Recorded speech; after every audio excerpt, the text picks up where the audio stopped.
What is up, everybody? It's Friday. That means it's simply awesome. So, first things first, awesome video today, and I completely and entirely agree with Jimmy 0010, who has gone out and made a quest to remake the Greggs ham and cheese pasty. Now, a lot of you American people might not have Greggs. I don't know if it's gone that way, but Greggs is the greatest thing that you could possibly want when you're out shopping.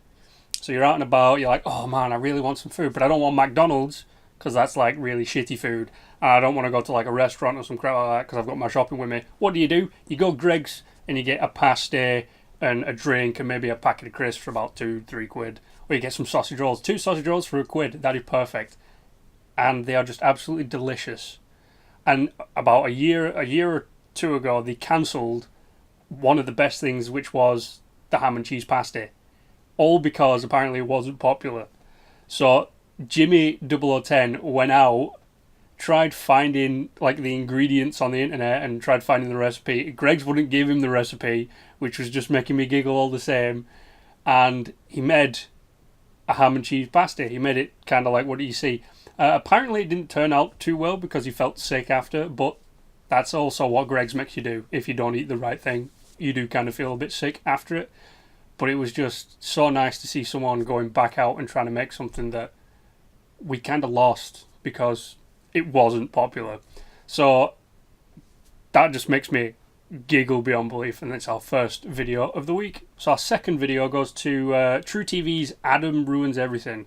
And this week, Adam is going through and ruining the fine art world. And the clip that's up online, I don't know if there's any other ones, but the one I loved the most is Adam ruins the Mona Lisa, and goes into like the backstory in the history of how the Mona Lisa became like the most famous painting in the world, and how it never used to be the most famous painting in the world, and like the 2-year gap, I think it was, that takes for the Mona Lisa to become super famous and like renowned the world over.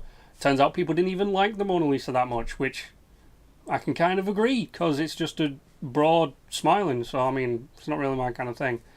But I really like how it comes out. I really like how they tell the story of it. They don't go into massive detail or anything. They give you basically the brief notes, which is what Adam does really well. So our second pick goes to Adam Ruins Everything. Now our third pick goes over to the Nerdist channel. If you don't watch a segment on the Nerdist channel called Because Science, then there's something wrong with you, because this week they tackle something that pretty much every anime lover has wondered since they ever watched Dragon Ball Z, and that is how goddamn long does it take for a spirit bomb to charge. Yeah, this week they decided to cover the length of time that it would take Goku to charge up a spirit bomb. And apparently a lot of the stuff goes into what takes up to charge a spirit bomb, and the amount of energy that you think is actually in a spirit bomb is probably about 18 times more, which is hilarious. But it was really good. They've probably done it right. And then at the end, they do the best thing ever, where they say how much it will take, how long they think it would take. But at the same time, we can't tell, because if you've ever watched Dragon Ball Z, you have no idea how long. Like 12 episodes can be 5 minutes. That's how long stuff that's how weird stuff in Dragon Ball Z is. So it could take minutes, days, hours, years. Who knows? But because Dragon Ball Z is cut that way, we can never fucking tell. So third pick goes to the Nerdist channel. Now our fourth pick goes to a guy we've had on here before. He's English, he's crazy, and he has access to volatile materials. That's right, it's Colin Furze. And he has just reached the 5 mil sub on his channel, which is awesome. Way to go, Colin. And for his... every time he reaches a goal, like a milestone, he makes a weird contraption that fires fireworks. Like he's had the Death Star and all this other kind of wacky crap. This time he's building a pedal bike which can fire 1,000 rockets. Because why not? It's Colin, it's what he does. You've got to wonder how he manages to get away with all this stuff. You cannot just ride a bike with 1,000 fireworks on the back of it through the middle of town. Everybody be going, that's a bit dangerous. So it just makes me giggle every time he comes out with these crazy inventions of his.